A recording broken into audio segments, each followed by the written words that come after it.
Alright, I want to show you something I found in a second. GoPro's starting to act up on me.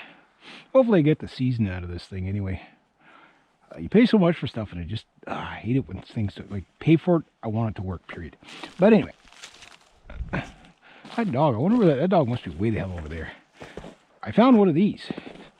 It was just lying over there. I was checking my traps, didn't catch anything. I'm gonna have a check on my, is there any fur in there today? No fur. Here's my, I like that because I can check it from here. I'm gonna get that one probably up in the tree maybe. Well, looks like it's still set. Sort of. I'll probably check it from another angle. But anyway, yeah, so I found this maybe piece of jewelry. I guess it's kind of broken, but maybe I'll toss it in there as an attractant. Or right there. This trap here, I was going to relocate it today, but I just didn't work out that way. But boy, did that ever melt off past night. I'm going to put that one. Let's see how good. That's not too bad. It's still really good enough for that.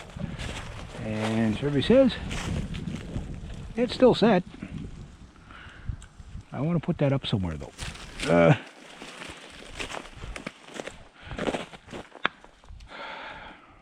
I do like in here for certain things. I got a runway. Definitely got a runway here.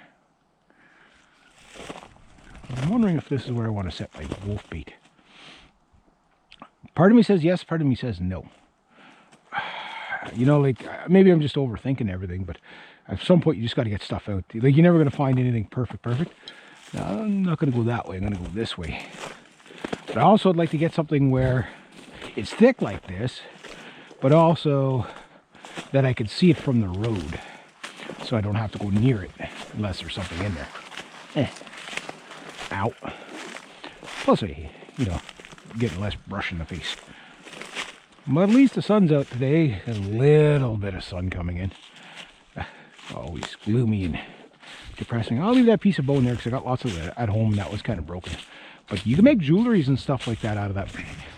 When I get home, what I'll probably do, a video I was wanting to do and I haven't done it yet, was a video on other parts of the animal that you can sell. You know, the skulls, the ribs, all the bones, you know what I mean? And I think what I'm going to do is, yeah, I'll make that video at home and I'll show you my skull collection and everything like that. And you can kind of scouting for a good tree setup that I'm going to make. I won't make it today, but I think I'm going to try that one on a tree trap, skirted tree trap. There's many names for it. But the skirted tree trap set, nice and high. And I'm probably going to put this in there. Now I want to use something better than the pails. Pails aren't, you know, like, sizing your trap to the trapping box is very, very important. And like that 110 that I put in yesterday, that one I had to fight with. I'd recommend a 120 just for the stability of putting in just to get it to hold in there. The 110s are kind of hard to, they just want to keep falling out, right? There's nothing, you only got one spring, so it just wants to keep falling out. Well, that'd be a nice run right there, but no, probably what I'm going to do is I'm going to start moving my line down this way all along the creek from points of visual, you know, even if it's like 10-15 feet in, that's fine. The idea is that I'm not walking right at it, but I want to be able to have like a clean line of sight to it. So I got a total of 8 traps out if you add up the 2 snares as traps. But so everything's coming along at home for all my beaver blitzkrieg trapping setups. They're all coming along. Watch where I'm stepping here. Very, very icy out here today. Keep that away from me. I just don't feel like slipping and sliding today.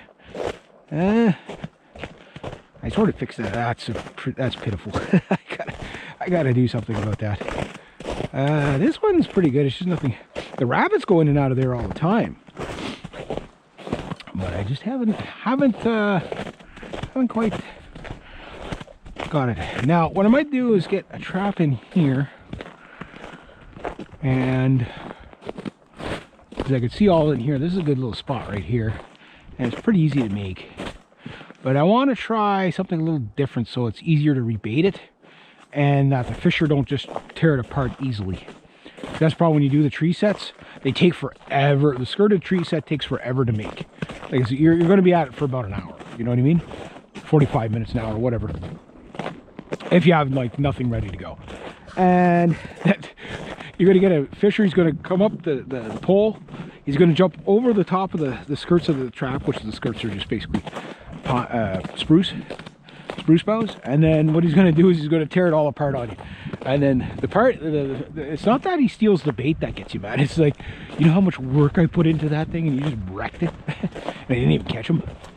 But yeah, so I'm going to work on that, and yeah, scouting. So I'm going to start moving my trap line along the creek down this way because I know there's definitely marten in here and mink and fisher and stuff like that. So maybe I'm going to spread them out just a little bit, but it also lengthens out my trap line, so that takes more time.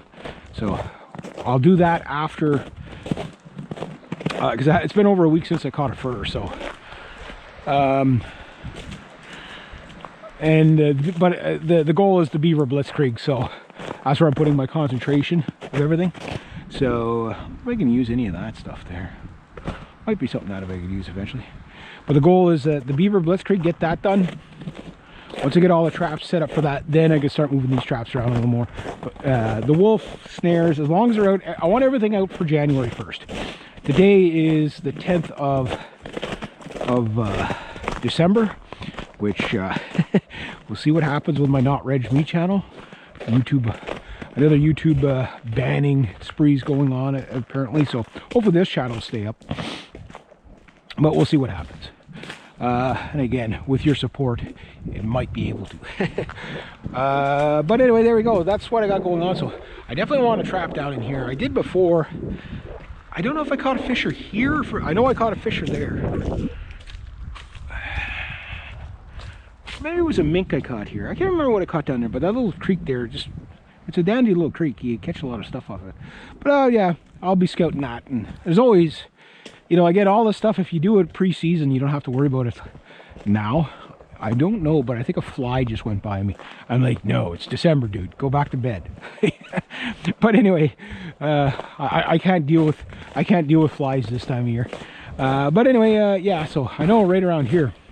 Now, when I was a kid and I caught my fisher, I caught him just up here in a tree that's no longer there. Actually, I remember now, we did cut it down because I used to like always stare at that tree like, yeah, that's where I caught my first fisher. My first animal I ever caught was a fisher. I've only caught, I think, maybe one marten in my life, but I have seen them here, like especially down there.